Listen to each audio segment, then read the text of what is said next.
This is episode 349 of the Gold Squadron podcast. My name is Will. Was that a 380 or a railgun I just called in? Hegwood. And tonight I'm joined by Orion. How does ability Q, Stanzewski? It's something that we've had in the game for, I feel like, before, many years before COVID. I still don't know what, ability Q means and all its steps, and Judge help. I'll do you one better. Why is ability Q? Yep. We also have Thanks, James. Thanks, Drax. It's Dune time, Ritter. That's right. Dune 2 out in theaters this week. I got my tickets for Thursday, so very excited. Awesome to hear. Before we start, of course, I gotta thank the true heroes here of Gold Squadron Podcast, and that is our Patreons. They're the largest group of supporters of what GSP does. They get us to events, they keep the lights on, website running, all that stuff. And we need them. So we had to thank them every time we run one of these podcasts. They get special channels on our Discord. They get shareable art on past projects. And most importantly, they're getting us to Adepticon and Worlds. So that's I have to give a big shout out to them. If you want to be one of those contributors, got to check out patreon.com/Gold Squadron. Also, speaking of Adepticon, if you're watching live, you better go register for Adepticon right now. The time is literally ticking away. Now that Ryan, that is for a badge, or is it for all events? I assume it's events because the note says take a last run through the catalog of amazing events. There are still a few spots left. So, if you're watching live and you haven't finalized signing stuff up, you need to do that in the next 45 minutes. I'm gonna go check out to see if there's any spots available for that Aerodome tournament. There you go. If I can figure out how to do that, I will do it. But yeah, for everybody else watching this post live, you're missing out. Though, Adepticon normally lets you sign up for events, though it's much more restrictive when you're at Adepticon. Yeah, there's still on-site side event registration, but it depends on how many people have signed up already, how many people are already in line ahead of you, waiting list, etc. So Right. if there's anything you want to guarantee yourself you're going to play, make sure you sign up. For any of those listening on the podcast, I hope you signed up for everything you wanted to before you heard this. That's all I got for them. Right. Do you have to log in? Is that how that works? I think the easiest way I found to log in is go to your emails and search for Adepticon in your emails and check your confirmed thing. There's usually a thing that you can see what you've signed up for. It'll ask for the code that's in the email already to log yourself back in automatically. You know, that makes a lot of sense. Very smart. Anyways, we will be very excited for Adepticon. Let me tell you what. It's also on Adepticon news. Josh Taylor, a judge at Worlds, has put out a rules clarification and questions submissions form. I'm going to post it in the YouTube video. It'll be on our Discord as well. I think he's posting it around on Facebook as well. All the channels. But Ryan, I believe you had submitted a question for the judges. Yeah, I did. So as an example, yes. This kind of question came up in a game I was playing recently where we have these new Endor pilots, and how they interact with the rest of the game will slowly figure out weird corner cases, and this was one of them. So I was flying some resistance stuff with a couple things that had Verosphere, and then there were the two new Endor B-Wings on the other side. So this wasn't the exact scenario that played out, but we thought this would be the most potentially judge confusing or player confusing one, where let's say Braylon is stressed. So this is before start of engagement. Braylon is stressed. Gina is not stressed. Can the player decide, I'm going to have Gina look at Braylon and say, Braylon, are you stressed? That would be a yes. And Braylon is going to lock the ship that has Ferrosphere, which stresses Gina. Can Braylon then look at Gina and say, oh, Gina's now stressed, and then get the focus? Or is there same timing ability queue issues since they're both start of engagement, and Braylon, like, queuing them up, however, how does ability queue, right? Like, I don't know. So is it a full control of the player order to where Gina can get the stress and Braylon can still get its focus? Or is because Gina wasn't stressed at the start of engagement, would Braylon not be able to get the focus? Anyway. Yeah, it's the whole Ketsu I don't know, tractoring so I submitted the thing question. again. The whole if they, or the Anakin before and after he moves thing for the ability queue. Who knows? You know, really, it takes turns out an expert team of individuals to find out about it. But yeah, they're doing great. Being able to collect those questions, and again, I posted them in our Twitch chat. I'll have them in the video description as well. That's very awesome. And they do want you to be very, it's noted in the doc when you look at it, they want you to be very detailed, use no acronyms or nicknames of pilots or whatever, just as plainly as possible. Try out the entire scenario and what that would mean. And, like, ask the question as formal as possible, I would say. That's a good way of putting it. Very clear. Can't, not just, hey, how does ability queue work? But that's awesome. Like I said, I like that they're trying to get these questions, especially with the Battle of Endor being released. Lots of questions. You're going to be coming up with that. It turns out there's like 1,000 cards in X-Wing, so I'm sure there will be a strange interaction at some point. Speaking of, though, Battle over Endor cards, we are going to be looking at the Sith Taker Open. This is not a world qualifier. It was not an official event. This is just the Sith Taker's community event, if I'm not mistaken. Yep, Sith Taker Open had about 130 some. No, the final count on the Academy Alliance says 113, but I feel like they had about 10-ish more than that originally signed up. I don't know if some people didn't make it or some people dropped, and Pattern Alliance doesn't show the drop players. But either way, 113 to 120-ish, I think. That's amazing, right? Like, that's a lot of players to come and battle it out for those bragging rights. I know those guys always put on quite a event. That's why they have become so popular. Why a lot of people want to travel out to it. We're going to be taking a look at the list, though. Let me go ahead and see what the... There we go. We're going to look at the top bracket here for the players. First off, Corentin. Corentin? I never say it right. But it's Corentin or something like that. Sure. Rue. Anyway, so the Vason player took the top spot at 9-0, undefeated for the weekend, and a very impressive job there. So big congratulations to them. And they did it with some pretty unconventional pilots here. Black Squadron Aces, TIE Fighters, unlimited? Non-limited. Non-limited pilots out there. Wow. Let's take a look at the list. So 3 of those.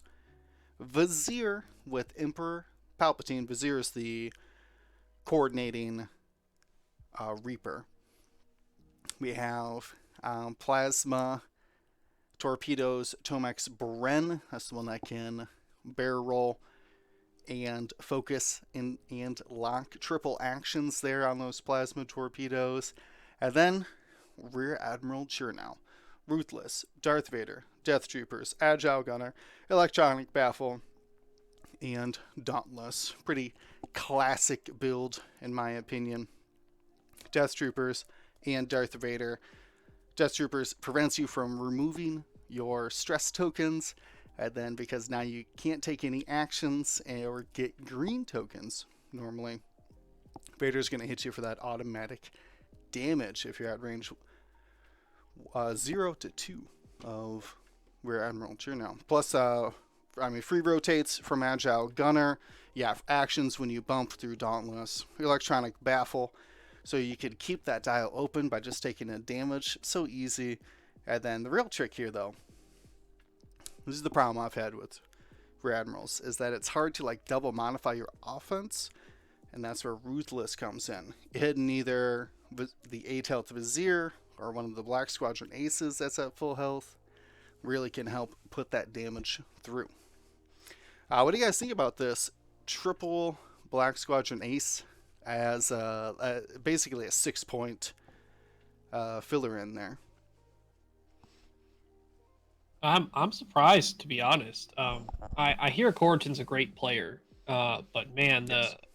I just see like once Rack dies, I feel like that offense drops off massively. I'd be curious to. Like, we probably don't have the data for it. I think Longshanks just shows the final score, and I don't think Roll Better shows this either. But if you could actually note down the split between your objective point score and kill point score and see where the ratio was for Corrington during this event, because I don't know how much this list is actually killing 10 or more points of ships with just with 6 points of it just being like regular TIE fighter lasers and a Reaper at I2, and like the main damage is coming from Rack and Tomax, but that's just Sure. 2 pretty good shots, and that's kind of it. So, but Right. I feel like it sounded like Corrington's been playing something like this for a bit, a long and time. has No. kind of mastered it to a degree. So awesome, it worked. Yeah, I don't know how many events, but this is definitely the second time I've seen them place high with this style of list. I have to imagine like blocking is going to be huge. I do wonder if I would like to check on where those Black Squadrons are placed in relationship to Rack. Are they like screening for them? Are they a distraction? Do you split them up to go find objectives? So yeah, I could see trying to get blocks and then stress focusing, and Rack just rolls up with Death Troopers. Like, you're not getting rid of that stress anytime soon. Right. I think that the low initiative would actually be a benefit there, because you want people to take the bump focuses. So, surprising to me, probably not surprising to people at the event, as they, like I said, had gone undefeated up until, or undefeated during Swiss, and then obviously in elimination rounds. So, an amazing job with a pretty unconventional list. Not something that is, I would say, like an Empire player's like go-to list. Like, this is what you have to run, right? Though I guess with the bombers getting changed, no more saturation salvo, we might see more of this popping up. Yeah, looking at because Firecast Focus was the team that streamed it over the weekend, and Nice. Yes. looking at the finals game, those TIE fighters look pretty dispersed. That being said, it was assault, so gonna need to be a little bit dispersed to avoid or to make sure that you get all those objectives. Sure. But I only see like one TIE fighter with Rack. Interesting. You know, so I mean, that's it's pretty that crazy. like to your point, Ryan, about like Rack is the game. I think I would agree. Like, if Rack if Rack survives, you got a much better chance of winning. The moment Rack goes down, you got to have all 5 other ships still on the board to be able to finish the game. So that's, and contributing massively to objectives if the opposing list hasn't already gotten a good amount of objective points either, right? Because yeah, like Rack dying, that better be like barely towards the end of the game, and you've already won it. basically, yeah, you've already won, and like those 7 points aren't gonna be the difference of the game, which is interesting because like we were saying this about like Han as well, but like Rack's got 16 health, so you do need to like offer him up as something to shoot. Yeah, that health is a resource that you need to use. Yeah, he doesn't have barrel roll or boost though either, so like you're gonna find him. He's gonna show up. Right, he'll be in your arc pretty Yeah. easily. You just also have to like make sure that he isn't in your arc once, right? You don't do a thing where he shows up at like range 2 or range 1 in the first engagement because you like barely outside of range 3 to each other, and then he goes fast to close it and then just rushes behind you to leave type of thing, right? You have to not be in that type of situation as best as you can. Yeah, Clutter the middle board with obstacles too to make his life a little more difficult. Yeah, and now he's battleshipping behind you. Yeah. Though I think the Death Troopers though has to have been playing a huge part in the success of Rack. It's very powerful, so almost a must-have combination for this Rack. Really rarely see much deviation on Rack builds these days. I occasionally like Tua, but Death Troopers is just has a larger impact on the board, right? Yeah, it can be like game changing. Oh, yeah. I mean, the difference between someone like focus barrel rolling outside of Rack's arc to blast him range 1, like, no, shut that down. Yeah. Well, Ryan, you want to take the runner-ups list? Yeah, we have Tom Fieldson, who I believe in Discord posts quite often in the GSP Discord in the resistance section as Hallowed. In parentheses, he has his name. He was our finalist, running a 4-ship resistance list, including Trigger Happy Flyboy Poe, Rey, and 2 Y-Wings. So, haven't seen that sort of archetype in quite a while. He's been playing it a whole bunch, apparently. Rey having Heroic, Novice Tech, Rose, Finn, Engine Upgrade, and Rey's Falcon title. Kind of a common Rey build. Poe having Black 1, Proton Torps, Overdrive Thrusters, Mag Pulse Warheads, R4, and Heroic. So opting for a little bit more flexibility on the munitions Poe brings, just in case Poe needs to use a mag to help him or one of his allies live a little bit longer. And then both the Y-Wings, 3-pointers, one is Shaza with Wartime, meaning as a standardized upgrade, both are going to have Wartime. Dorsal Concussion Bombs, Delayed Fuses, and Chorus Capellum with Dorsal Concussion Bombs, and just the Wartime loadout. So Saja having the 1 point left over for Delayed Fuses. Those Y-Wings are a lot of health for 3 points. So kind of the same thought process, right? If I look at this list, it's hard to catch that Poe, to be realistic. He's got Overdrive Thrusters and Black 1. If he wants to leave, he's going to leave. Those Y-Wings don't naturally deal out a ton of damage. They kind of deny a little bit of space with the concussion bombs. They're not particularly fast unless they start stressing themselves with boosts or barrel rolls. So I feel like if I was going up against it, my number 1 target would be Rey. It sounded like Tom, having played this list a lot, and I think someone else who may have made top 16 with the exact same list, a friend of his, has spent enough time with the list to know that you can't just let Rey show up in the fight as soon as it starts, or has to at least be a little bit careful with her sometimes, and then find the spot to let her pounce. And that may be something he enacted often to make sure Rey didn't get to be an easy target in the beginning. So, congrats to him. Yeah, I know he mentioned in our Discord talking about and I'll just take a quote here. Ray is like a rabid dog. You need to keep her on a tight leash until you can unhook her once it's safe for her to go full uh, kill mode on the rest of the game.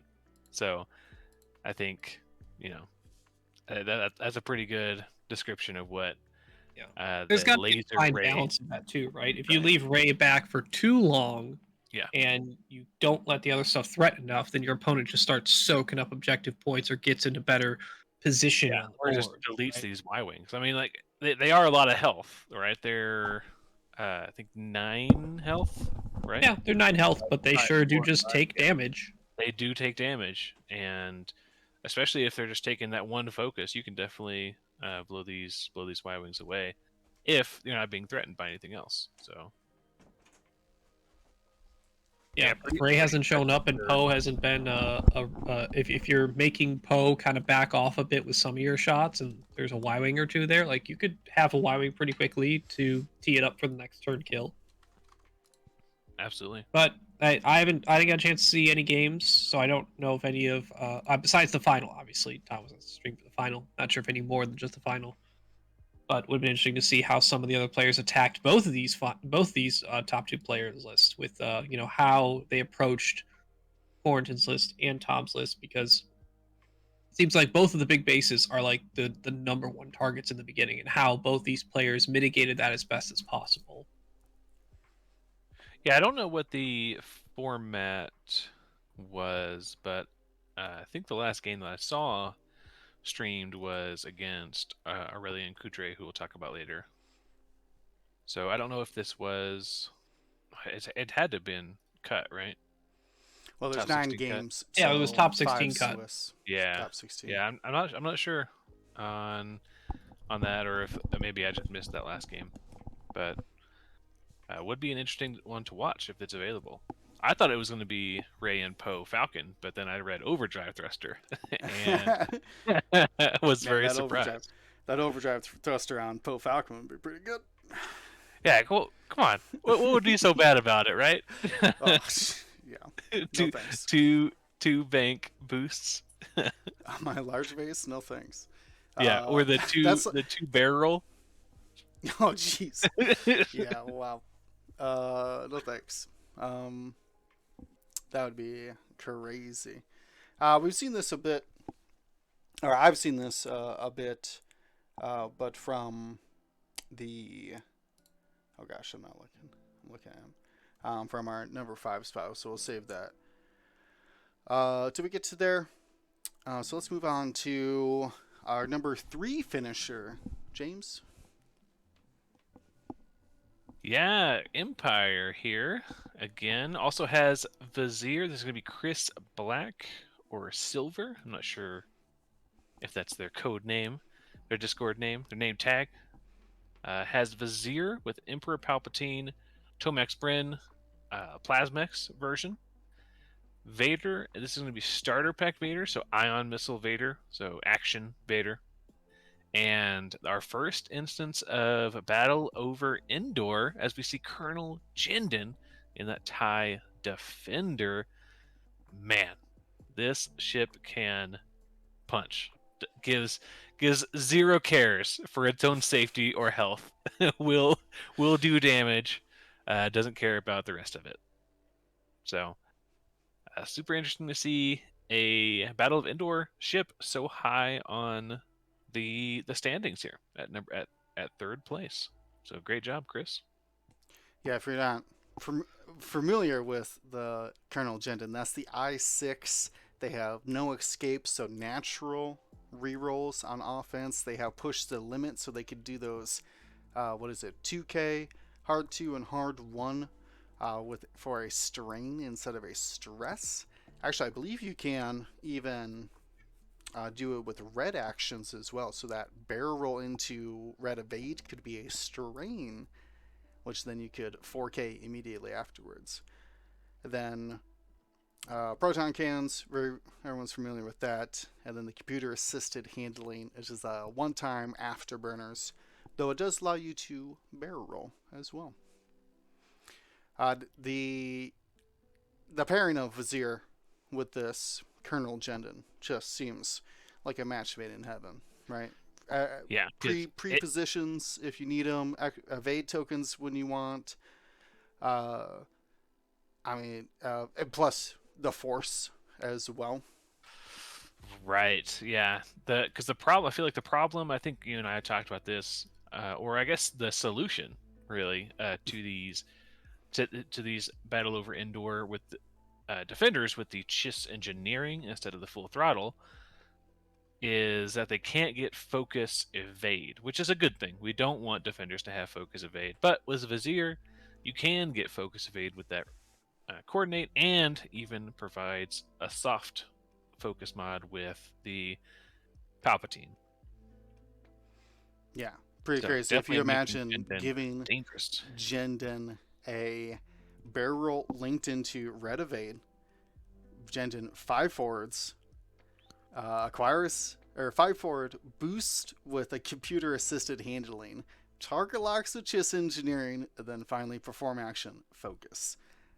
Yikes! He's coming for it. And then shoots a 5-die 5 proton cannon by spinning a shield. So yeah, that's a turn 1 monster. That's turn 1. He can be coming for you. So yikes! Yeah, definitely watch out for this. These TIE defenders, and even Volt Scarus as well. And we don't see him as often, but he is also another dangerous turn 1 defender. True. What were you saying, man? I was saying the big thing about this list, though, not oddly, but if you think about it, if you go up against going up against other i6s, like if it's road dependent, it's very concerning when Vader can't get his lock on an opposing i6, or Jendon can't know where your opponent's landing to line up his proton cannon. If those 2 ships end up having to go before 2 to 3 other ships in an opposing list, you're kind of rolling the dice a little bit on that one, right? Like, not like no pun intended on that. It's a road gamble sometimes in those situations, and sometimes Jendon and Vader show up and don't max out, and it's they commonly do, but sometimes they don't, and sometimes it's against ARCs and T70s that have a lot of or B-wings. We'll get to those. That have a lot of health, and then they shoot. They're like, I didn't kill the thing, but I'm still in an opponent's arcs. Uh-oh. Yeah, I think there is definitely going to be some push and pull with this list, or with this type of list at the very least, of going aggressive when you can, but staying defensive when you need to with those Vizier coordinates, or instead of maybe taking a more aggressive approach or attack vector with the 2 i6s, you maybe peel away and see if maybe you can get someone to chase you. Right. We've played something very similar to this. I think I had Soontir though instead of Vader. But in my games with it, you sometimes have to bail. Like it's not worth your big shot. Isn't worth a big shot onto you when you only have a small ship count like this. So not even a big shot coming back. Many solid shots. 2 shots, back, 3 shots is enough to spook off one of these aces. Yeah, especially if Jendon wants to be doing those big attacks, he's going to have to be spending his own shields. Mm-hmm. True. I do like the action Vader in this squad. Less consistent on offense, but you get more repositions, like the boost, Scenario barrel, actions. target lock, scenario actions as well to keep them in the game. With a 4-ship list, and one of those ships is Vizier, who is most likely going to be spending their action on coordinating. Right.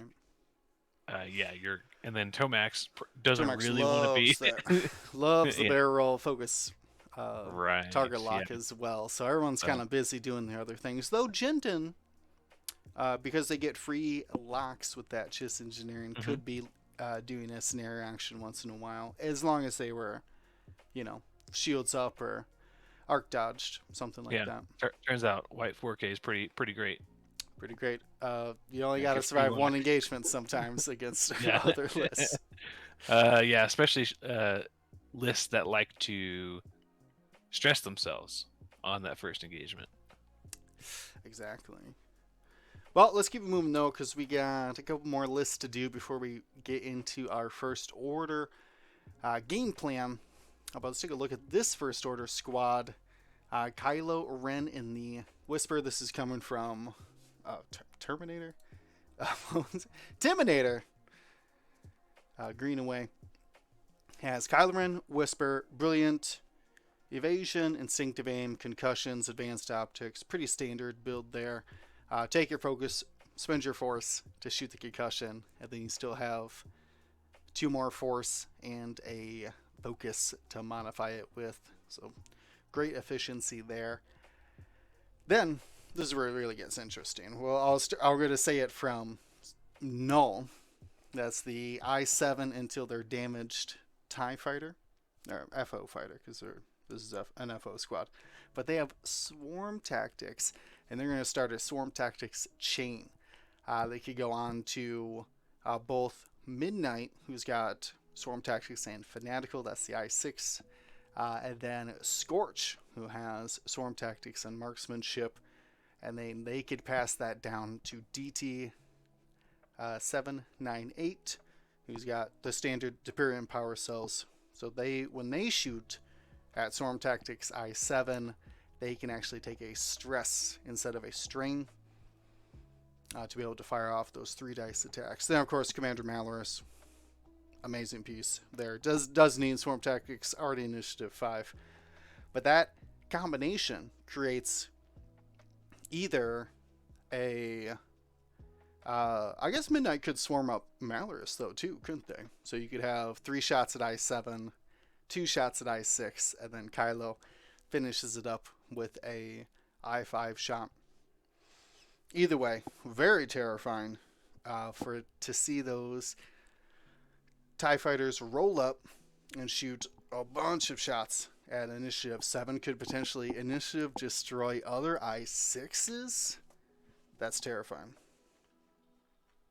I don't know about that. I still worry. It sounds scary when you think about how many I-7s there are, but only 2 of them are going to be 3 die attacks. Whether it's right. DT who gets the I-7, or whether it's Malorus who, if cluster missiles is set up, would technically be 3 attacks then because she gets the bonus. True. That would be the dream, right? You can cluster missile and still hit I-7 on both. But Midnight and Null aren't exactly powerhouses of shooting. They're 2 die FO attacks. Null has no extra modifications, just the token. And Midnight is fanatical, and when it loses the shield, otherwise it's just standard Midnight with either taking the lock or focus. So, I mean, it is still a concerning thing that, like, as your ships get damaged, knowing that there's more of these ships around that can in it kill you, that is the main concern. It's the initial fight where it might actually at times be a detracting factor to, like, I'm going to shoot all my stuff first when no damage has been done to my opponent, spend all the tokens I have to do damage, but then everyone comes back and shoots them later, has whatever tokens they have left over from defending, which sometimes can be most of them if they don't roll any eyeballs or they took locks or whatever. Sure. And then some of these ships aren't modded on defense, and they just damage back. So I'd be curious if Tim ever had some first engagements where he chose not to swarm tactics because he wanted to, like, let DT shoot after everyone already shoot because of the strain, right? Or didn't have Malorus active for the cluster missile, things like that. Right. That is interesting. I think that a lot of the times we build squads for, like, that first initial engagement, but these swarm tactics would definitely help in the scrum as well. When you have 3 of them, well, Scorch I guess doesn't really count. When you have 2 of them out there, you can bump up these other pilots pretty easily. Once you get into that scrum, start shooting those range ones. I really like this list. It's very interesting to me. I wish it had Magpulse on Malorus, but especially if you could shoot them at I6 or I7. I feel like that would give so much value to the Mag Pulse, but they didn't apparently need it. Got all the way to the top 4 with null of all ships. Very interesting there. Turns out the FO bench, the FO fighter bench goes pretty deep. Yeah, there is no bench. It's just you can't take that many, so some of them have to sit out sometimes. Right? Yeah, that bench is deep. Yeah, no good.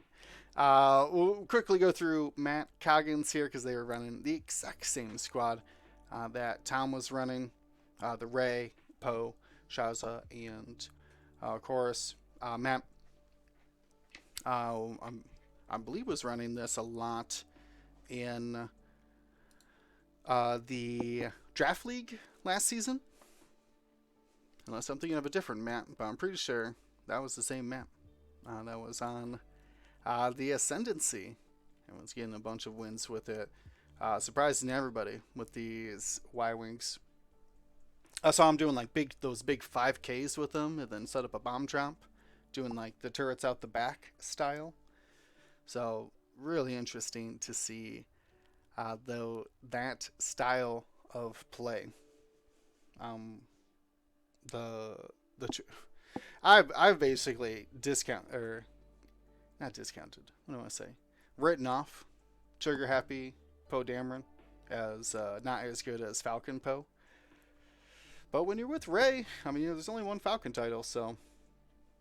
The other big part is in STO, and I think we kind of assume at this point, Han in Rebels will be much less prevalent, which was one of the things that could constantly keep a threatening arc on that T-70 Poe. And without that Han maybe flying around as much, True. that Poe has a lot more free reign to make other I6s be concerned about trying to chase him down, even though they could do pretty good damage to that Poe normally because it's just a 2 agility T-70. But he's hard to physically catch with his repositions in Black One.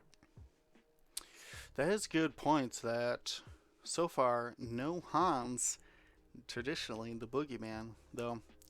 I think that's pretty standard for X-Wing. If the moment something gets penalized a little bit, nerfed if you will, people just drop it and find new alternatives, right? So, well, it'll be interesting to see how that affects the meta going forward, especially into Worlds. This is kind of like, I think, one of the last glimpses of Worlds competitive list, though this is kind of localized to, European players. So we'll see how that compares to what we see at Worlds. But let's keep moving on. Do you want to take this next First Order squad? Ryan? Sure.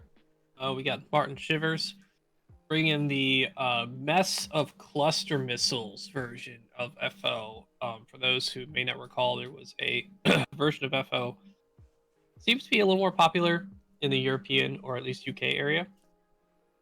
Which features, we still got our standard Kylo Whisper, the Instinctive Aim, Concussion Advanced, Brilliant Evasion, Jamming Suite, etc.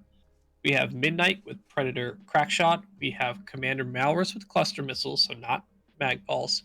And then here's our 2-ship combo here. We have Quick Draw with Fanatical, Swarm Tactics, Targeting Synchronizer, and Special Forces Gunner and Fire Control System. Then you have the Whisper Whirlwind with Marksmanship, Fanatical, Cluster Missiles, Advanced Optics, and Enhanced Jamming Suite. So you put Whirlwind next to Quick Draw.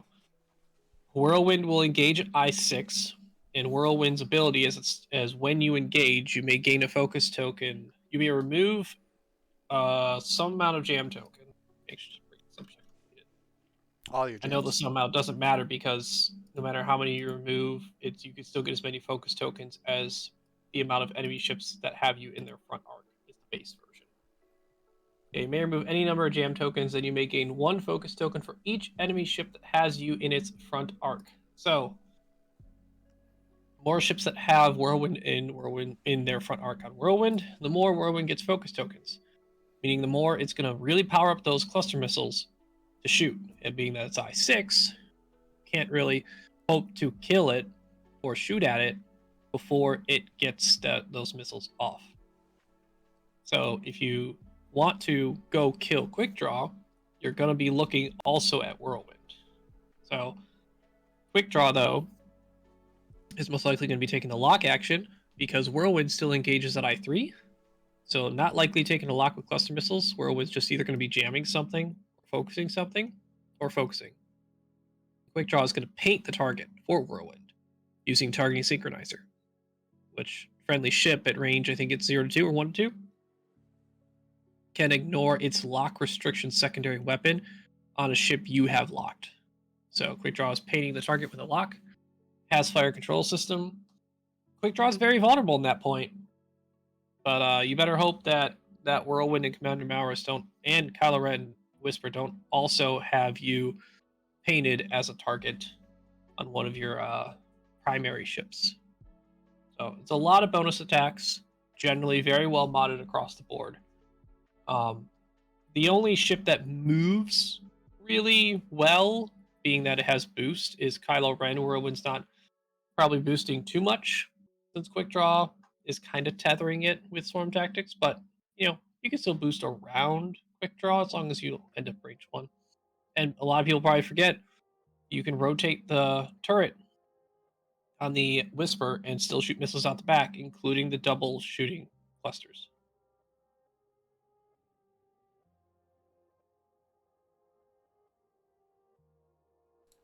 All right, awesome to see that classic combination. I mean, we're going to be talking more about FO, so keep these kind of squads in mind when we start breaking down those game plans. James, you want to take a look at some Battle Over Indoor Rebels? Yeah, I just got the fun list today. That's fine with me. We have Battle Over Indoor Rebels from Craig Farrer from SCX. Has Wedge Antilles. Battle Over Indoor, of course, comes with It's a Trap, Predator, R2A3 for a free lock and advanced proton torpedoes. This wedge you're gonna see it. So read up on it, know what that R2A3 does, and how it can be used, because as we'll find out in one of our games, it is acquire lock after you do an action. Not do a lock action. So definitely it does work on a bump focus actions. So keep an eye out.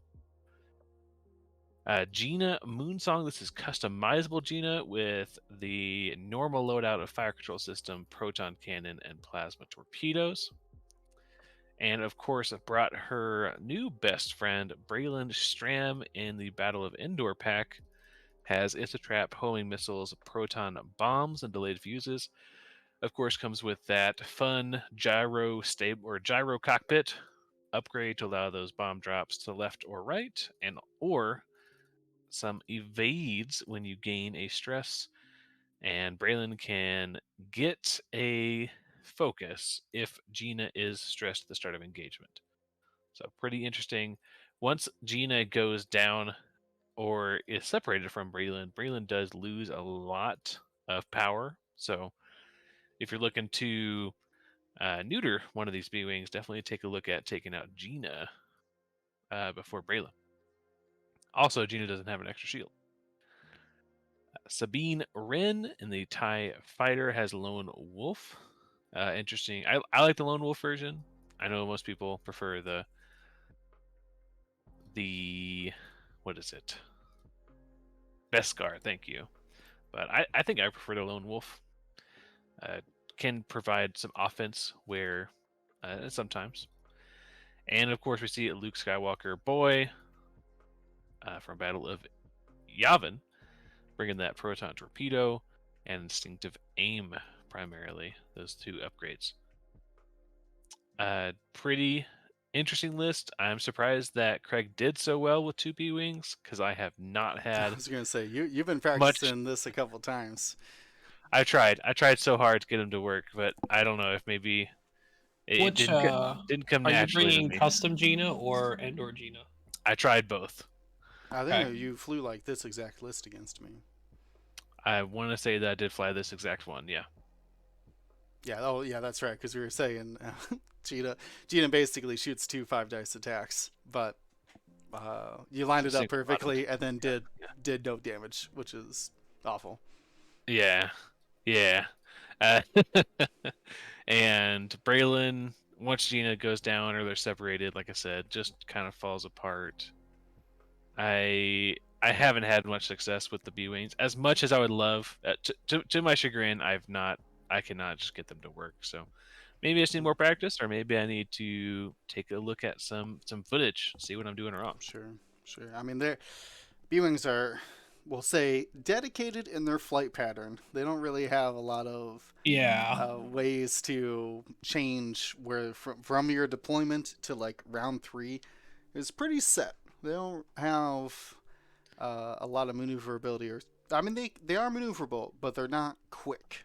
They're do not cover a lot of ground. Very slow. They don't turn around really well. Not effectively. Yeah, I like their turnarounds, but they're very sharp turnarounds. Mm-hmm. Yeah, you're not flying over top of something unless it's already bumped into you. Right. Yeah, you're almost never getting that 2K over somebody. But the one talent is cool, and Gina can do it. Huh? Yeah. Any other notes just here for the Bow B-Wings? I'm impressed. So Greg, congratulations, Craig. Yeah, I think we're gonna see Wedge taking over like that. Not exactly the same role as Han was playing in Rebel Squads, but definitely his frequency in Rebel Squads is going to take the place of Han's frequency, being like Luke and Wedge coming in pretty much every squad. I mean, is that really just half of every Rebel squad we assume in the future? Yeah, I only build out 10-point squads now. They just start with 8 because Sabine as well, right? Like, I guess. You don't need Sabine, but it definitely helps with the squad building. Yeah. Yeah, the weird thing is I think the squad is trying to be 2 different squads that I like more than this one. Like, I like Wedge, Luke, Fen Rao, Keo, Sabine. Mm-hmm. And I like Luke, Endor, Gina, Endor, Braylon, and then fill out your last 6 points. Keo's one of them, unless you go Boudica and Sabine. Sure. And if you go Keo, you got to figure out the other 3-pointer, whether it's Hull or Jemmer. Wedge, A-Wing, or Jemmer. A lot of options there. Yeah. So I see what you mean. Yeah, I feel like kind of pulled in different I think it's like people are considering bringing that 4-point Gina that we've had all this time to help empower that Braylon. I don't think that Braylon is the feature part of that Braylon Gina combo from Endor. It's that Gina. That 5-point Gina hits like a truck. It is insane.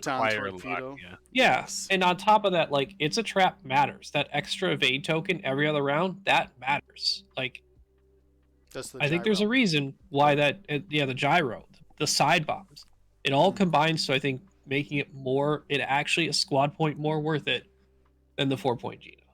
Is it 2 squad points more to have an effective Braylon? No, we don't go that far. We want the extra shield. We want it's a trap. We want the side bombs. There's so much those Endor B-Wings get over the custom B-Wings. It's laughable, honestly. Yeah, I guess that is true. Like, Braylon's a custom ability is just so good. It's hard to look at this Braylon and be like, oh, you get one. Well, you should be getting this Braylon kind of gets it with it's a trap, right? Mm-hmm. At least on the approach. I guess so. Yeah. It's just the buddy system, have to. Is the problem I've had with the nice thing with buddy system is like you already want to like be together so that you're jousting good, so that anything that lands in front of you is scared to be in front of you. Essentially, you just add Luke to that joust and you go deal with this. Right. Yeah. And then don't forget about Wedge coming down on your flank. You can't take Wedge if you take the custom. Oh yeah. Take the starter Gina. So yeah, Then you just That's upgrade why, Luke, you just upgrade it- Luke to man Luke. No. Do 5 No? ship Okay. or 4 ship? No. Get 4 ship? no thanks. out of here. I'm here to take a key or Sabine.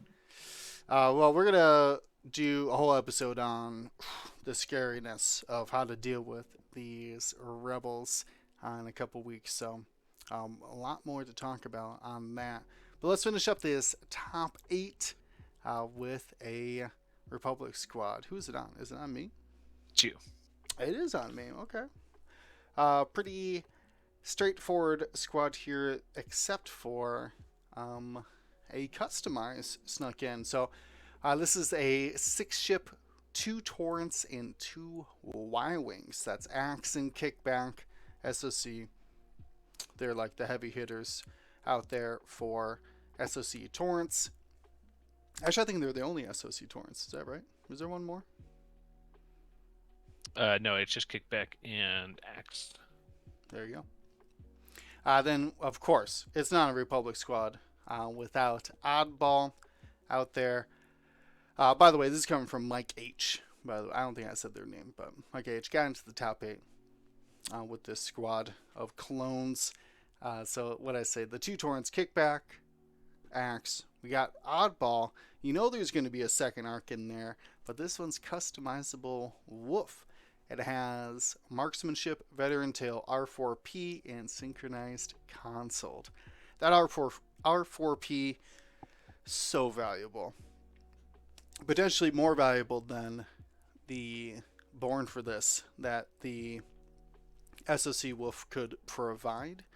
It is interesting when Marksmanship and Synchronized Console over, say, the barrel roll, the white barrel roll, expert handling, or something like that. What we traditionally see really gets some movement out of that wolf with full forward or hard 3 white, and then a white barrel roll as well. Whew, could get that ship moving.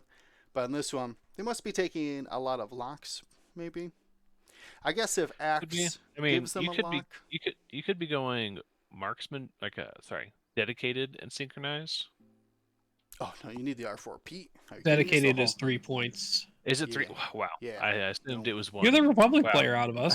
Well, he's obviously not putting dedicated on his Yeah, not putting it dedicated on. Or if I am, I'm putting it on the 2.V Z's, and they only have 3, so that makes sense. Yeah. So yeah, I mean, Wolf has the same ability, more or less. He's just trading out that Born for this for R4P, which really, man, very, very valuable on those arcs. And then the last 2, as I said, were a pair of Y-Wings matchstick with ion turret and concussion bombs. That's the one that gets natural rerolls when they have red tokens. And broadside with ion cannon turret and thermal detonator. So going all in on those bombs for the Y-Wings. I think that such consistent pieces. The beef of this squad. Oh, my word. 6 health Torrents, 8 health Y-Wings, and 9 and 10 health arcs. Yeah, I also do love just like the squad composition of this list of 2 arcs, 2 Y-Wings, and 2 Torrents. Pretty cool. Like two buddies flying in their ships. You just brought 3 little pairs of buddies. Yeah, I'm sad to see we don't, or sad that we don't see as many V-Wings anymore. But man, the beef that those Torrents bring in. Of course, the evade one for this. Yeah. Oh, and the Y-Wings. My word. The consistency of broadside and matchstick double modifying ion cannons every single round. Yeah. I can imagine that he probably got a couple of consistent, like, you're ionized. You're ionized. Here's a bomb. You're ionized. Here's a bomb. You're ionized. I do like I get it. the thought of the thermal detonators on broadside. Normally I'd like go right for proton, but with thermal detonators you get that extra long drop. So it's actually easier. It might be easier to ionize somebody off the side and then have them hit the farther bomb. And the only thing that would add more insult to injury is if the bomb on matchstick was ion bomb instead of concussion. Oof. No, you're already ionizing. Or need damage. Getting a lot of ion. So.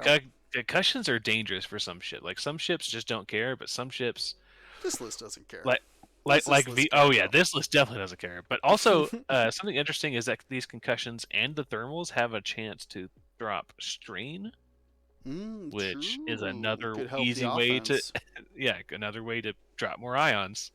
It is Yeah. worth noting though that he does have to be careful. Like, sure, this list has health, so they can take their own bombs if necessary. But if you end up getting strained on Born for this ships, you can't use the Born for this token if the True. ship is strained. And a Very lot of Right. people kind of Yeah, forget the whole like when you get Yeah. Born for this and then get strained when Yeah. you do that. Yeah. While you're strained, you can't share your Born for this token. Yeah. The Born for this carrier cannot pass the token if they are strained.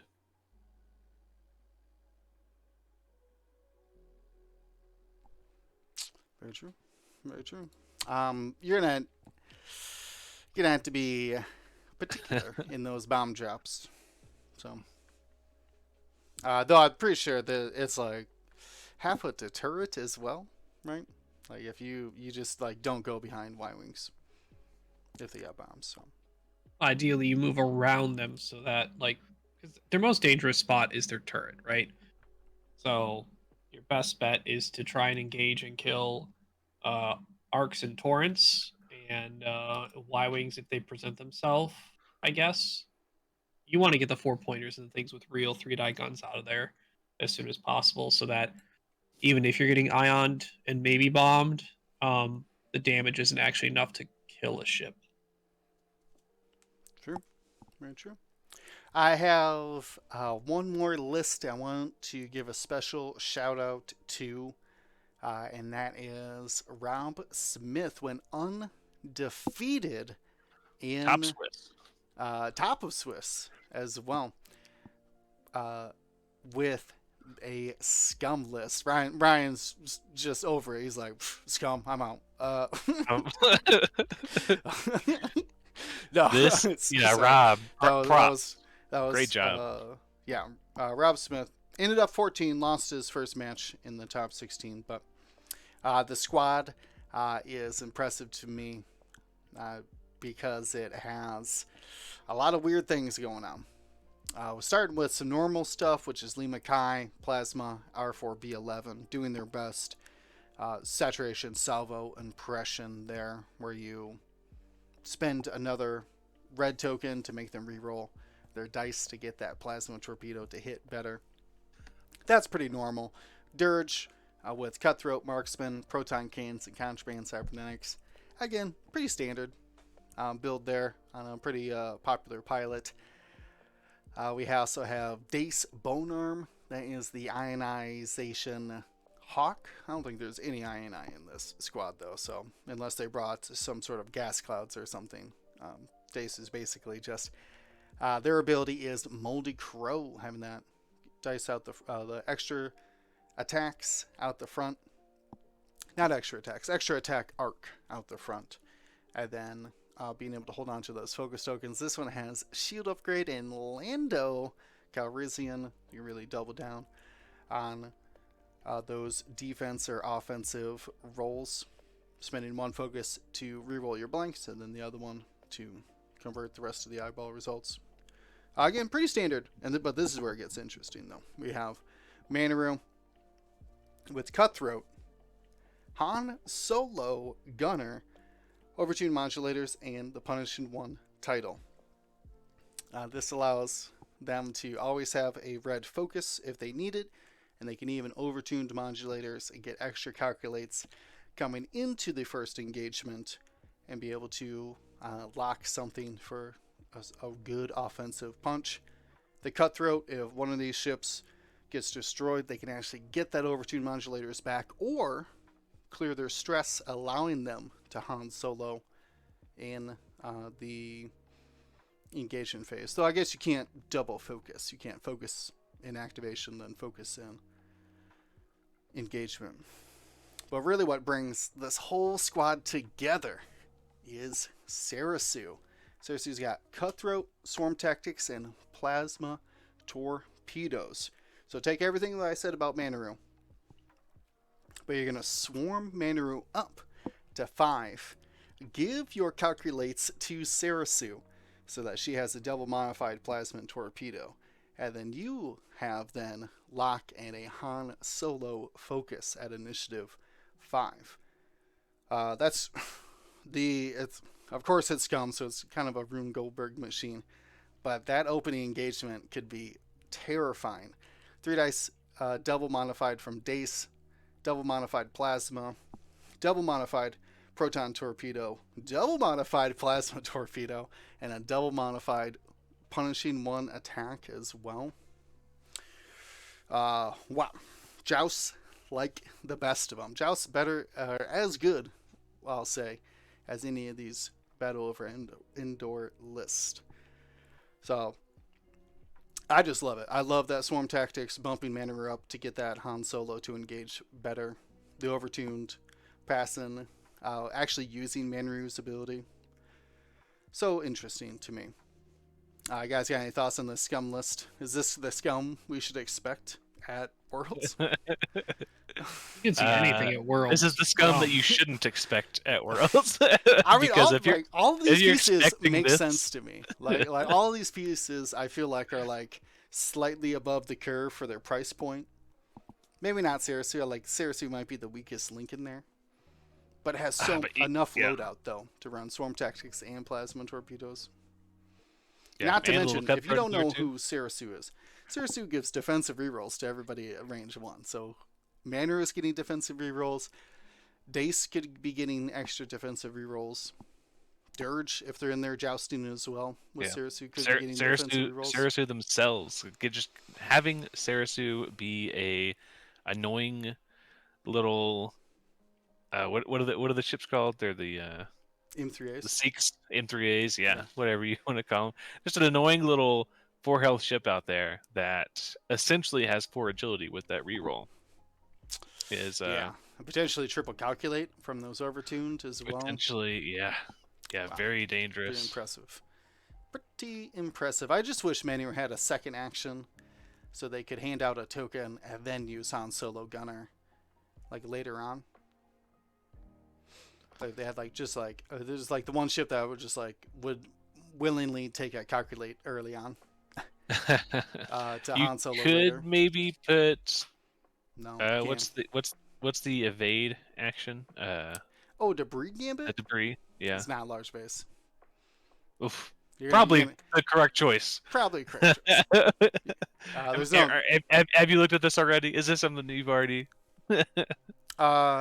Not the Han Solo. The Han Solo bumping Manaru up is very interesting. Like that's the missing piece that I don't think I had put in this kind of combination before. Mm-hmm.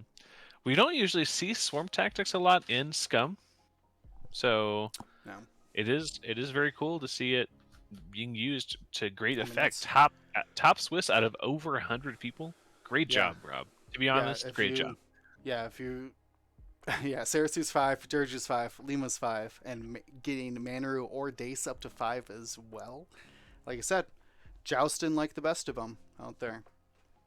So pretty interesting and tanky. They're all no slouches with that reroll and extra defenses. Tokens Lima health. Yeah, Dirge being mean to people. And Dirge's ability, right? Yeah. Pretty interesting. So big shout out to Rom. Didn't make it very far in the elimination rounds, but man, what an impressive day of Swiss. Got to be happy about that. Overall, great to see people coming out, especially if they're traveling to Worlds. Getting a lot of practice in with the Battle Over Indoor. We do see quite a bit of it in here. We saw at number 16, Adam Freeman got in with the list. I think you were describing the Battle Over Indoor B-Wings plus Luke and then 2 3-pointers. So a lot of options for there. There was a Captain Hark as well. I can't even fathom that. Got 20. Impressive to say the least. Yeah. Awesome event. Great job. Yeah, it was of course it was. So yeah, very very impressive showing for those players.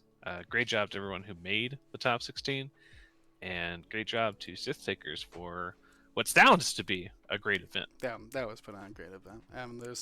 There's very few events that just get resounding like big thumbs up, especially community events as well, right? Because I think community events take a lot more effort. Because a lot of the time, if you just put official tournament on something, like people will show up. So you gotta a little bit more effort to get the community events that popular. But yeah, definitely check out the event on Pattern Analyzer. You said Firecast. Firecast of Focus was the one that covered the event this past weekend. Yeah, definitely check out their Twitch. I don't know if they post on YouTube anymore, but should be able to look at those games on Twitch. I'm going to be looking over them because I want to see what's up with those Black Squadron aces. Where and how? Why? Where? all the questions. All right. Well, let's not wait any longer and jump right into our first order game plan. I like that phrasing. So, great branding there, because this isn't first order. How you're going to win with first order. This is how you're going to beat first order when you see them across the table. Ryan, I know you put through a lot of these numbers and stuff, so I'll let you take the lead. All right, so the funny thing is, like, we had this set up probably about a month ago before, like, Endor spoilers, Endor points and loadout change points, and then Aerodome, and then finally we're back. So we did a Republic version of this about a month ago, and I had numbers already prepped for first order, and the numbers changed a little bit. They actually kind of went up across the board. But overall, the most common list archetypes you see in first order right now are going to be the 5-ship list of like 2 5-pointers, a 4-pointer, and 2 3-pointers. Like, that's the most common breakdown. Amongst those pilots, you have Kylo Whisper, in most common in the 5-point slot. Lehuse is the most common in the 4 slot. Malrus is the most common in the 3 slot. The only other two sort of flexing points that we see at times is the other 5-pointer Vonreg? Is it Blackout? Is it Quick Draw? And for the 3-pointer, is it Midnight? Is it DT? Is it Gaelic? Is it Scorch? There's a lot of other 3-pointers in there. The only other comp that has had a little the next highest up, because there's a big gap between that 5-5-4-3-3 version and the next version, which is the 6-ship FO, where it's a 5-pointer and 5 3-pointers. So your choice of Wilo, Vonreg, Blackout, Quick Draw, and then 5 3-pointers. Pick your 5 favorite 3-point FOs. Might reasonably see like a Dread show up in there, just so you have a ship that can boost and like go bomb stuff and do objectives, but most of the time it's like pick your 5 best TIE FOs. Amongst the first order specifically, we have, so Commander Malrus makes up about 82.5% of first order. Wilo makes up about 62.5% of first order. They're the main ships that you should expect to see across the table from you if you're facing a first order list.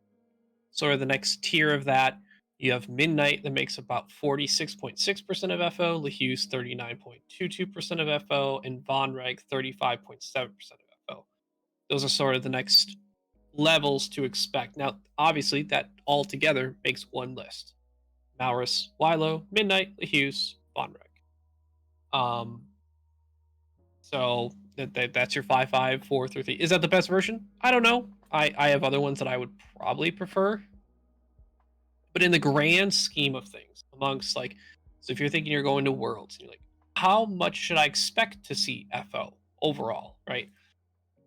In the last points update, first order overall, since the last points update, first order was taken up 11.77% of the meta since all the way back in June.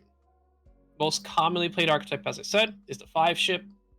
that makes up about 34.31% of FO. So if you were to expect FO at Worlds, and if you were to expect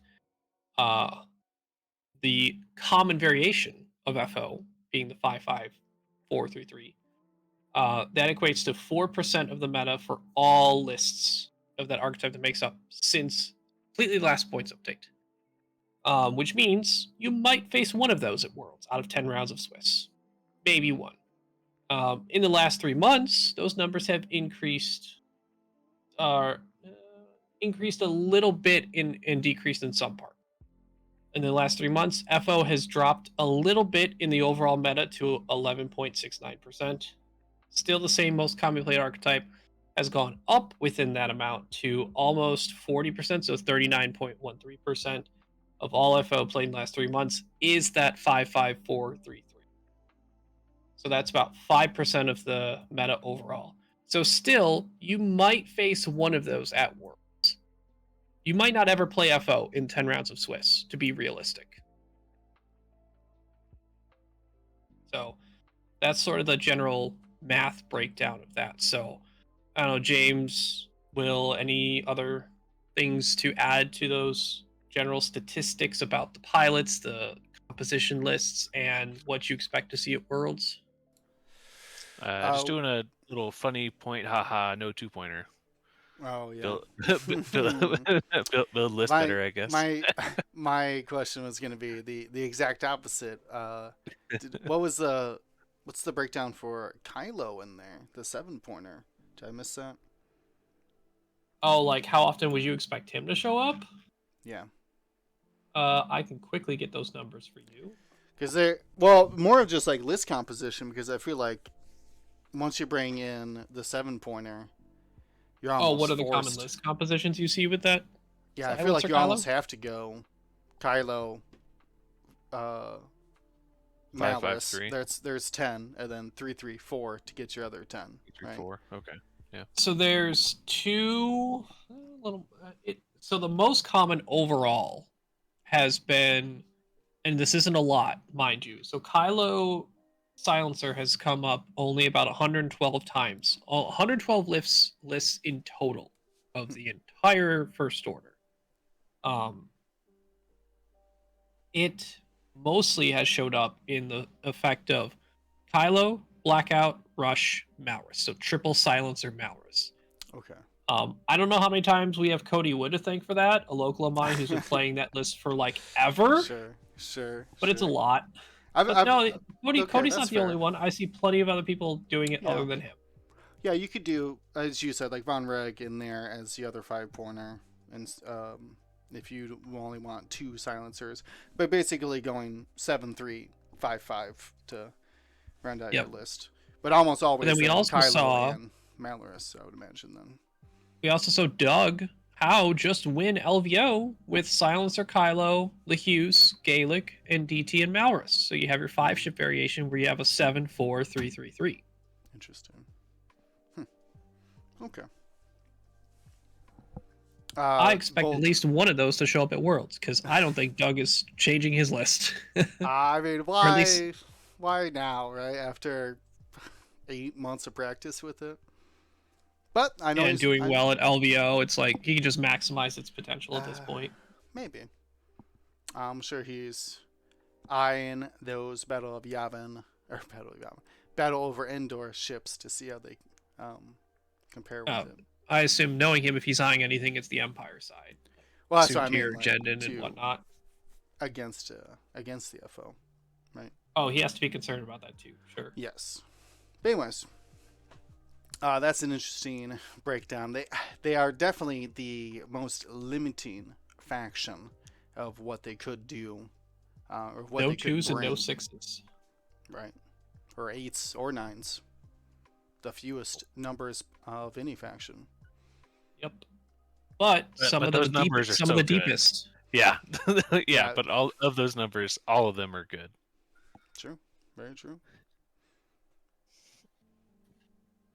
So we can move on to sort of our next section. So if you're facing FO, you have to start to analyze what are their advantages and disadvantages in the 4 different scenarios right now. So you can start to know how to play against it. Like, when is it at a disadvantage in certain scenarios? Does it have an advantage that you have to try and work around, right? So in Assault, advantage, most ships are independent. They don't rely on being in certain range bands of each other. They can split up, and contesting and or getting assault satellites can be done relatively easy as long as you don't just send one thing to go to a point and then it just gets shot to death, right? Just don't do that. Unless you're running what we saw, which was the I7 swarm tactics train, that's one of the only like close to being together with your friend type of thing that FO has, other than I guess you could have the swarm tactics quick draw and whirlwind. Just have to a single tether, which isn't too crazy. The disadvantage for assault, there are no good large. I mean, there's no large base ships for FO, and the medium base ship, the Z shuttle, is not good right now. Their ability to cap is solely on their potential numbers of small bases. Common 3-point ships in FO though can't really boost though, so their movement is being limited to dial move and barrel roll, and those might not be enough to get where the FO player needs them to go. Any other things you want to add to advantage, disadvantage for assault for FO? No, I would just emphasize the small base only faction, because we occasionally see a Gideon, but not as often as just other small bases in there. So that's something you could certainly capitalize on. Yeah, okay. And then Will, if you want to take chance next, I Sure. think that kind of rounds out assault there. Sure. So chance, the single objective scenario here. Their advantage is most of the ships are odd numbers. So when halved, they're given up only a single point. Those do 3 damage to Malorus, score a single point. Lot of effort for not a lot of return. Again, because they're mostly independent, they can come in at different angles. They could disperse when necessary, leave and when they're hurt. So very good at that. The disadvantages they have in chance is essentially like their jousting output. With a focus on debuffing, sometimes getting kill points doesn't come as quickly.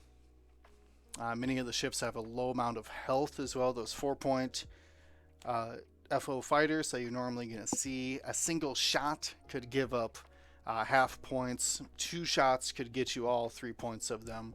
So it could be a potential to just lose points dropping quickly and quickly, especially because they don't have the advantage of just like going out and finding a single objective. Like Malorus loves to just like do the action once. So in chance, kind of has to go in and joust. Where most, I think, lists are like looking at that opening engagement damage output. FO really is kind of looking like long term, which could be a detriment in chance.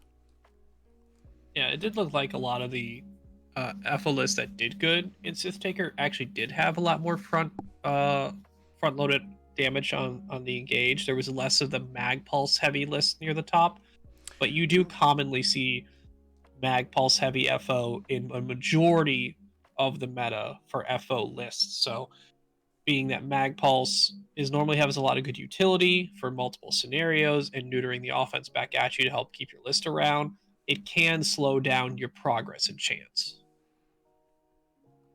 Very true. All right, James, what about salvage? All right. Advantage on salvage for the FO. That mag pulse missile, that mag pulse warhead, is the FO just does it best. Just hands down, it knocks boxes off, right? Knocks socks off. Knocks your socks off. Knocks your box off. These FO bring that mag pulse so well, and a lot of them just bring it normally. Not even if you're just trying to take it for salvage. They also have a cheaper, higher and agility ships that have that better chance to hold on to the box while still having fast dials, so they don't need their repositions, which they can't do with their carrying a box. Also, Malorus is just a great carrier, being able to spend their charge to convert off focuses and be way more tanky than they have any right to be for 2 rounds a game. That being said, they do still have some disadvantages. Besides Malorus, most of their ships really want their actions to provide to output damage and to actually defend themselves. Even Wilo or even Silo with the Force really does not want to pick up a box and limit their repositions or their jamming possibilities until the very end of the game, where they can close it out by just picking up a couple boxes to get their last points.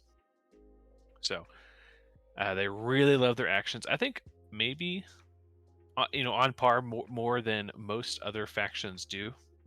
They really need their actions to do their thing. So definitely try to force engagements where force early engagements on them where they either pick up a box or they take their action. They take their their lock or their boost jam, whatever it may be. Force them to pick up a box or lose their action.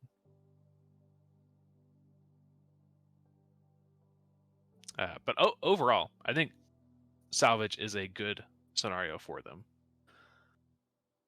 Yeah, it's good to have like cheap ships that you're happy for them to pick up boxes and really good at knocking them off.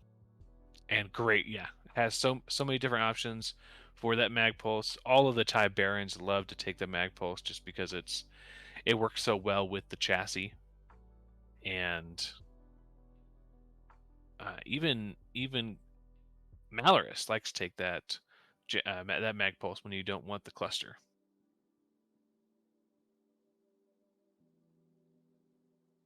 So our Ben? last one, Yeah. are you still more on salvage? Nope, Or nope. I was gonna send it back to you. All right. So the last scenario, scramble. An advantage FO has the average initiative value in FO pilots that are taken in common FO lists are much closer to 5 or higher across all ships, right? Like you can assume if you see an FO list across from you, there's a good chance every ship in that list is I-5 or above. The only outlier in that normally is DT, because he's I4, or the occasional whirlwind next to a quick draw, who's essentially going to be I6 shooting. But for the purposes of your actions, it's important for scramble because it allows those ships to press buttons after maybe an opposing ship has already pressed a button, meaning they've wasted their action to press a button, and you get to use your action to essentially to take it back, and you get the point, and they don't. They can do other things like a TIE BA can take their strainer to plead to bear roll and then press the button. Or Malrus, we've already talked about ad nauseum. Roll up, press button, use drugs, right? Use her charges. Uh, so glitter stim, yeah. It's it Don't rolls off the actually tongue do drugs, typically. children. Yeah, don't actually. Yeah, sorry. In the comics, you can read she does glitter stim, which is a form of Star Wars fictional space drugs. They're completely fiction. Do not do real drugs; those are bad for you. Anyway, um, uh, disadvantage wise, a lot of FO, as we talked about for salvage, really do need their actions to provide the offense or defending themselves or enact the plan they want to. And by that, I mean like take locks for mag pulses, jamming Kylo jamming things to stop a Luke from having a target lock, So, I mean, there are situations where, yes, those other actions are going to be better than scrambling. But there are also some times where you plan it like, I'm going to go up and press a scramble button. But then suddenly 2 or 3 ships show up with their arcs pointed at you and you go, uh-oh, that's not what I planned on. And you're sitting there like, well, I can't really press this button because I have to live, so you don't get to press the button. Maybe Wilo can, but Wilo sure is not a fan of just relying solely on his force for defense at times and not having any offensive output if you're sitting without a bullseye shot and don't have a focus for your concussion missile. It's not ideal. Any other notes on Scramble from you two?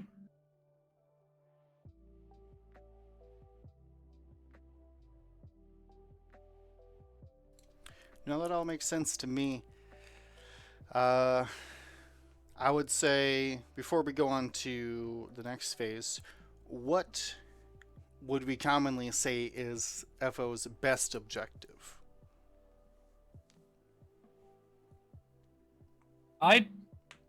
It's got to be between salvage or scramble, right?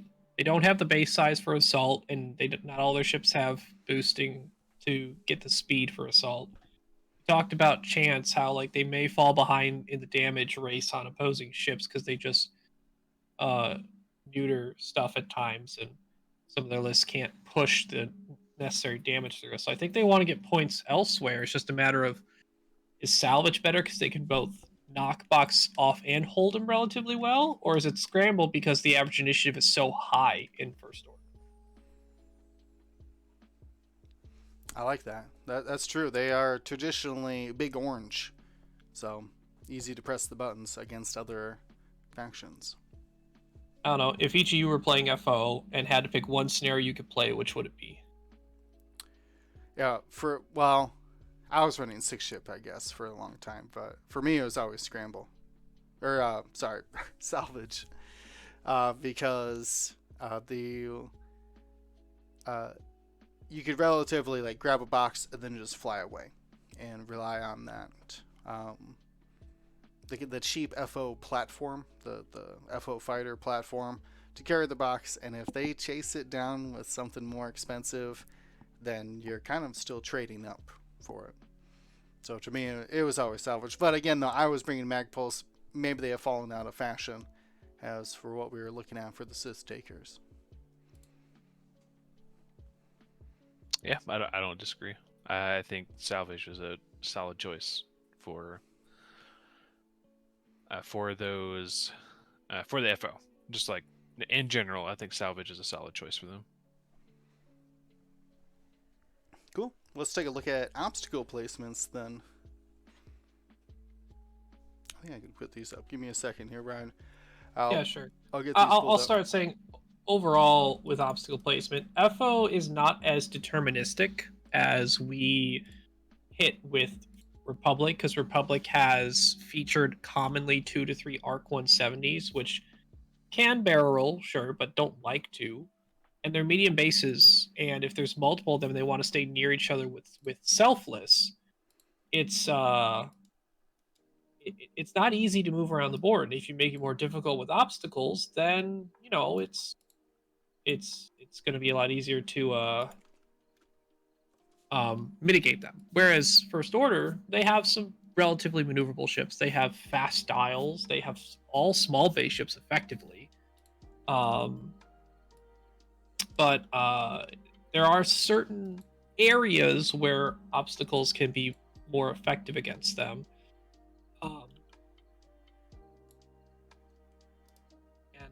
Let me know when you have those images up. And I think there's sort of 2 separate categories. I've siloed these sort of obstacle generalization areas that work best. One deals with if the list features mostly ships without boost. And then the other is if the list features more ships with boost or ace type ships. Like, so are you going up against the sort of the 6-ship FO where there's only probably 1 ship that can boost? Are you going up against the 5-ship FO where 2 things can boost and the rest can't? Are you going up against the triple silencer or triple I5 plus Malrus? Like, there's different game plans and obstacles that probably affect some more than the other. I got the first one up. So this first one here, blue player is the top of the board, being FO player, and you are the red player at the bottom of the board. So when you're going up against lists that mostly feature those TIE FOs, they don't have boosts. They need to. They sure they have speed on their dials, but they also don't want to necessarily, like have to weave through rocks to get their engage because it starts to isolate them. So I think what you want to do is crowd that sort of range 3 to 4 band on their side of the board. So from their board edge. So that gets close to being in between their deployment and the center objective. And you space them out about range 1 to range 1.5 from each other. And you make this sort of like fence line in a way that says most of the TIE FO's speeds are going to have to be 3 to 5 if they want to get past these by the time they engage, which limits which type of moves they want to do. Or if they do want to go a little slow and then go fast, it's likely going to be a straight move or a very predictable 3-speed move if they want to engage between or past those rocks, whether it's on the sides or in the middle. They go in the middle because the rocks are so tight next to each other. That's where you start to get some isolations where maybe only one FO is going through each one at a time. They're all moving up the board on a line horizontally the same, but now they're not all as easily together pointing their arcs at stuff. So those tend to inhibit more TIE FO featured lists. Whereas, unless if you guys need more comments for this before we go to the second image for our obstacles for the more AC styles. Either you two have got experiences against FO that has obstacles that seem to work good for you other than what I mentioned as well. I think that makes sense. Yeah. All right. Well, when you got that other one up, let me know. I got it right here now. Got it right now. So, same thing. Blue player is FO. Red player is you. Top of the screen FO. Bottom screen is you. For people who colorblind may need to know which one. Anyway, so basically, when you're facing those AC ships, assuming you aren't as AC as them, or want to block off a very specific area, a general rule of thumb, almost against any list I have, is if you are mostly deploying before your opponent and you are less AC or maneuverable, or you want to limit their flanks, you want to crowd one half of the board, and not like your half, their half, more like left side, right side, making it as asymmetrical as possible to make it very clear. Like there's a side that's more clear, but as long as you know they don't want to joust you, it's harder for them to just line up across from you. And if they want to start trying to flank you and move around you, they got to move around more obstacles that are on your flank. So ideally in this image, you are a better capable jousting list, and make sure you know that you are the better jousting list, because if you're not the better jousting list, then you're going to have a problem, because then they're just going to line up across from you and it's not going to matter. In most cases in FO, if it's a more ACFO, you probably are the better jousty list, assuming you're like Resistance or Rebel or Republic, the common jousty stuff. So you would most likely set up in the bottom left-hand corner-ish of the map, and a lot of the left side of the map and the top left-hand corner, because a lot of opponents won't put rocks on their own side. They'll shove them to your side to limit some of your approaches. So that means most likely the entire top left-hand corner of the board from this image would be generally clear, whereas the bottom of your deployment area and the right side, because you've cluttered it, is now filled up. So it limits the flanks, it limits the long reach arounds to get behind you, and it kind of says, all right, if you're going to stay here on the left side of the board, I got all this space to try and find you, and I will run you down to catch those aces. Or you're going to have to weave through all these obstacles to get a good flank on. Might take another turn, which might be the turn you need extra before their ace comes around at you.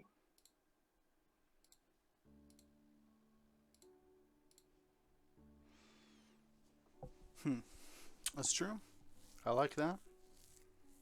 And again, both of these, not very strict to where these obstacles have to go. You don't have to make these slight curves. They could be more linear. They could be slightly to the left or right or up and down. Generally you're cluttering a side of the board.